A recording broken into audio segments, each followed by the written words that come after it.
or two persons around you that is having hypertension. This hypertension can also be called high blood pressure. Some persons call it high BP, which is the same thing. Now, many persons thought that when I'm diagnosed of hypertension is because I'm thinking too much and all that. So be like, I'm free. Nothing is like, I'm not being bothered by anything. But they don't know that it's not all about thinking. A lot plays out for you to be having hypertension that is beyond you thinking and being stressed up and all that. In this teaching, I'll be explaining in details all that has to do with high blood pressure, what brings it, how it can be controlled, how it can be managed, and a lot of things. Now, when your blood is being pumped, there is a particular organ in the body that has a primary function of pumping blood, and that organ is the heart. When the blood is pumped from the heart, what happens? It's being distributed to all your body by some blood vessels. These blood vessels carries the blood to different parts of your body, the organs, to different tissues, to different cells. Every area of your body is being distributed to it. And this happens around 60 to 100 times per minute without resting. It continually distributes it to different parts of your body. And the heart is busy pumping it again. The blood vessels are busy distributing the blood to different parts. There are some blood vessels that is involved in this. The arteries, the veins, talk about the capillaries and all that. These are blood vessels that are involved in blood distribution. When the blood is being pumped, the arteries carries the oxygenated blood to different parts of your body. Everywhere there is a living thing is being distributed there. Everywhere there is cell is being distributed there. Why except the primary artery, it's only the primary artery that carries the oxygenated blood. So now, when these things happens, there are factors that can hinder the process at which this blood is being distributed. Remember, in distributing, there's already a channel, which is the blood vessels through which it distributes. So pressure can be exerted. And that is where the high blood pressure comes in.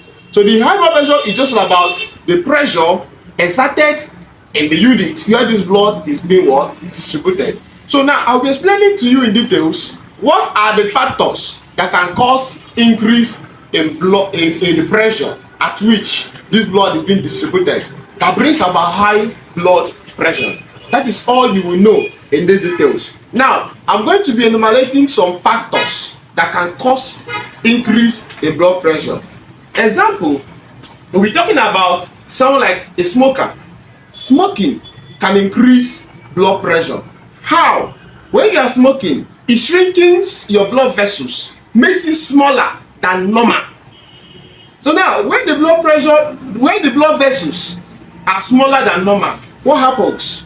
The pressure at which the blood will be distributed will increase, and they have to continue to suffer itself to pump the blood to do all the work because the vessels are no longer in normal shape and size, and that will make the pressure to increase because of the smoking. Number two, when you take much fatty food, like food that has a lot of fats, what it does is it comes to the walls of the blood vessels. It will just accumulate. Example, let's take an instance. Here is blood vessel now. The channel at which blood passes is here now, and this fat came and accumulates here, and that one comes and accumulates here, and that one comes and accumulates here. When the blood is being distributed, it's not going to flow freely as it used to.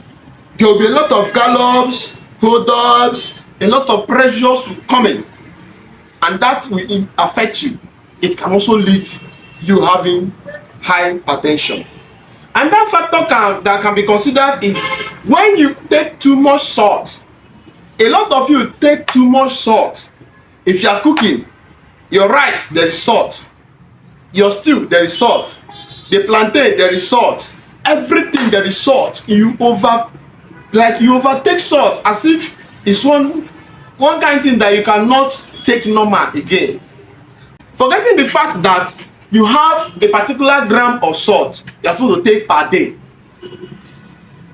human being, you're not supposed to consume at most 6 grams of salt, which is just equivalent to a teaspoon of salt per day.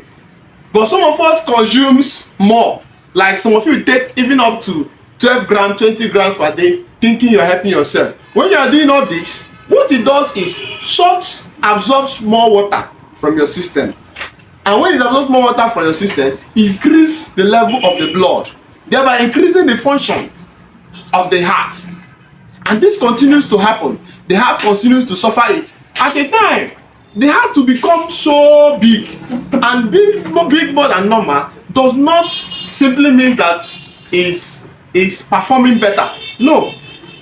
But even at that, it will continue doing it. A time will come, blood can no longer go to different areas where they are supposed to be distributed to. And this can increase a lot of risk. Example, if the blood vessels are being shrinking, there are blockages in different places, and the pressure has increased at which the heart pumps the blood, and blood do not get to the brain. What happens? You have stroke.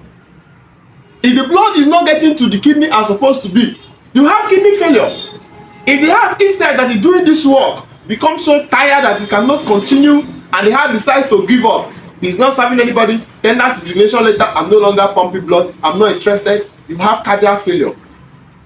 So a lot of dangers are involved because of one activity or the other.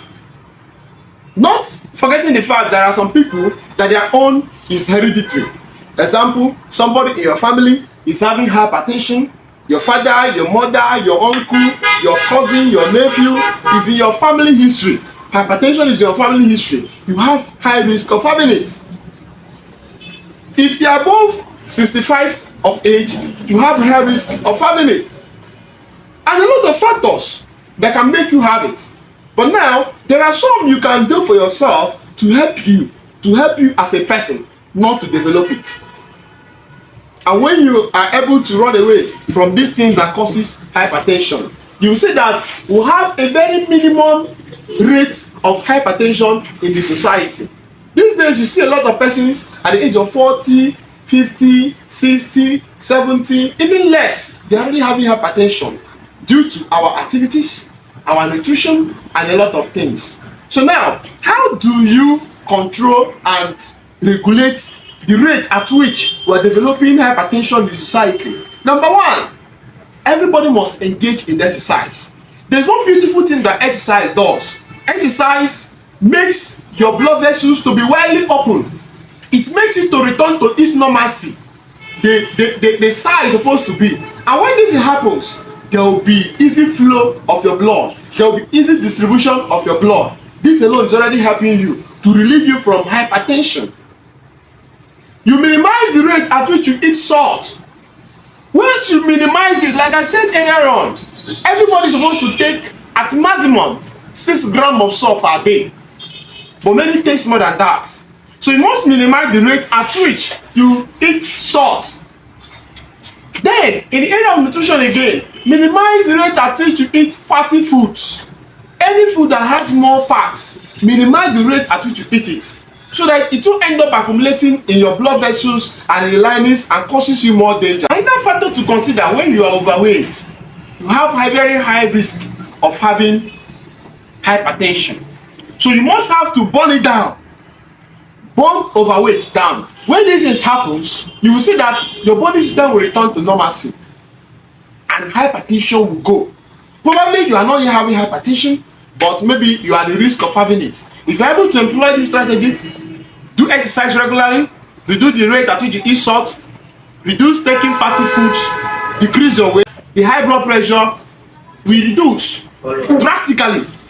When you do all these things, it will help you not to have hypertension at all. Then if you're already having it, there are some young people that their own has already developed. Apply these steps. If you are smoking, you have to stop it immediately. Like I said, it reduces the size of your blood vessels and makes the pressure to increase. If you're not doing exercise before now, start doing exercise. Control your diet. The quantity of salt you consume, reduce it. The quantity of fatty food you take, reduce it. Your weight, reduce it drastically. All these things happens, you will see that your high blood pressure will reduce, your blood pressure will reduce, and the issue of high blood pressure will be a history. Now, there's a level your blood pressure is supposed to be. Normally, you have a range of 120/80 as range. But if you are being tested, maybe after your checkup and your blood pressure is about 140/90 in 2 consecutive occasions, we can start suspecting that you might be having high blood pressure. It's already high, like you're having that 180, 200 and all that. You are having high blood pressure already. You should be able to go for treatment. Go to a hospital, go to any medical outlet, they will check you very well and administration will be given to you. Now, I want you to know one thing, that you are diagnosed of hypertension today does not mean it continues to be high. It's something that you must be checking frequently to know the level it is. So that if you need to take drugs, your medical practitioner will let you know.